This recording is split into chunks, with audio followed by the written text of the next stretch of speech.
rubro-negro foi lá para o Heriberto Rilse para enfrentar a equipe do Criciúma. Confronto direto, os dois times precisando muito do resultado. E olha, a equipe baiana está dando muito orgulho para o seu torcedor. Um resultado que não poderia ser melhor.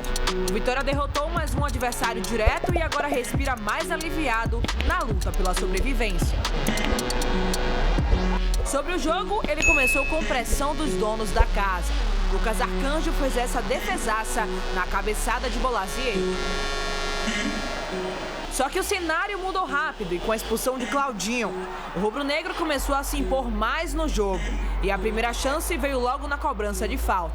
Lucas Esteves acertou a trave. O ponto aí que determinou sem dúvida o resultado foi a superioridade numérica. Até então era um jogo igual, onde o Vitória e o Criciúma tentaram jogar. Claro que o Criciúma no início da partida com um pouco mais de imposição, por se tratar de um jogo dentro de casa e precisar do resultado tanto quanto o Vitória.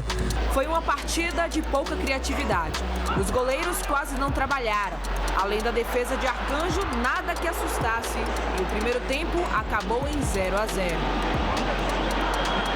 A segunda etapa começou e as equipes abusavam dos cruzamentos. E foi em uma jogada assim que saiu o gol.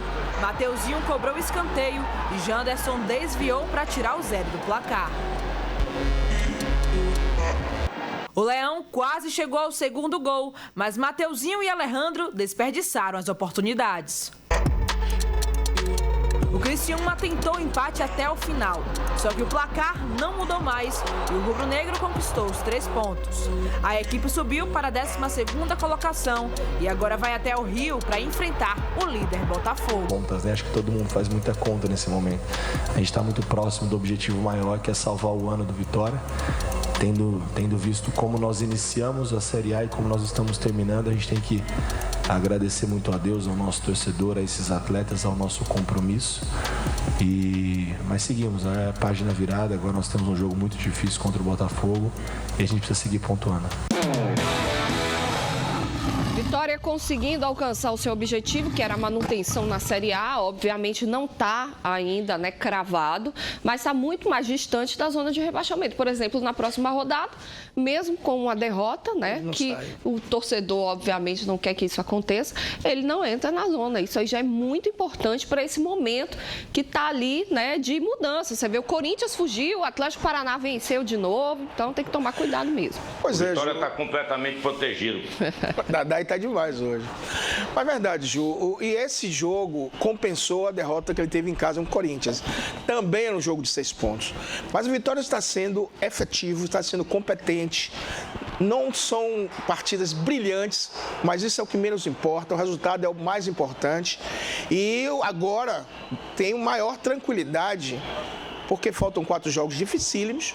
Porém, ele está numa situação, como você bem falou, não, mesmo que haja que ninguém torce para isso, quer que ele consiga pelo menos um bom resultado. Mas se houver uma derrota, ele não sai, não corre risco de entrar em zona de rebaixamento.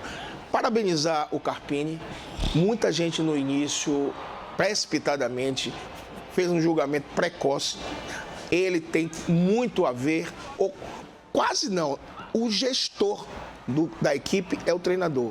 Lógico que a diretoria tem sua parte, tudo mais, mas ele teve a coragem de mudar muita coisa, implantar uma filosofia.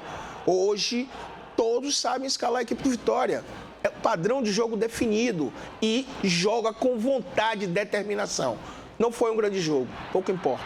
Teve a efetividade do lance e fez o gol. O importante é que hoje ele está com 41 pontos, ainda tem 2 jogos em casa, né? Tem 2 jogos fora, mas tem 2 jogos em casa, com a presença do seu torcedor e tem todas as chances de materializar qualquer risco de rebaixamento e depois galgar coisas melhores. Mas o importante, e Carpini é muito equilibrado quando fala, hoje ainda não tem que se pensar em nada, só em consolidar a sua permanência na Série A.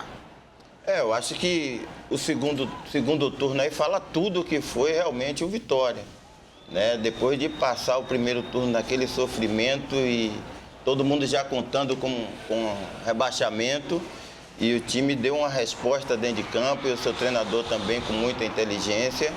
e mudou todo aquele formato do Campeonato Baiano, que a gente falava que era um time que marcava muito, que não saía para o jogo, que só jogava daquele jeito. E quando não teve as peças de Oswaldo e os jogadores que estavam numa melhor fase no Baiano, acabou sofrendo muito na competição.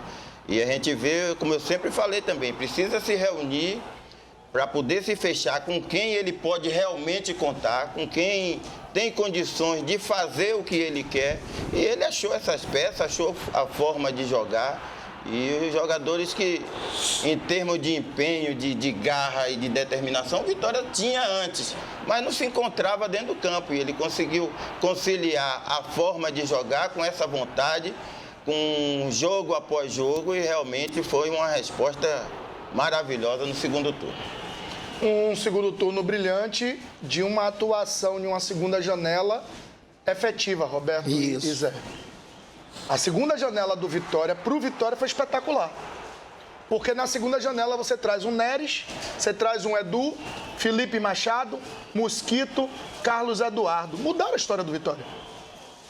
É o time base do Vitória hoje. Mudaram a história do Vitória. Mudaram o contexto de uma queda iminente para uma qualificação de permanência à primeira divisão, mas não só a qualificação de permanência, bem como a possibilidade de coisas diferentes.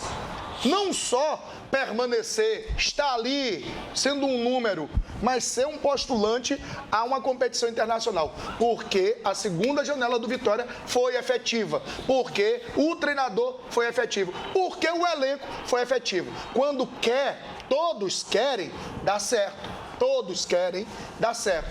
Quando um ou outro quer, não vai a lugar nenhum.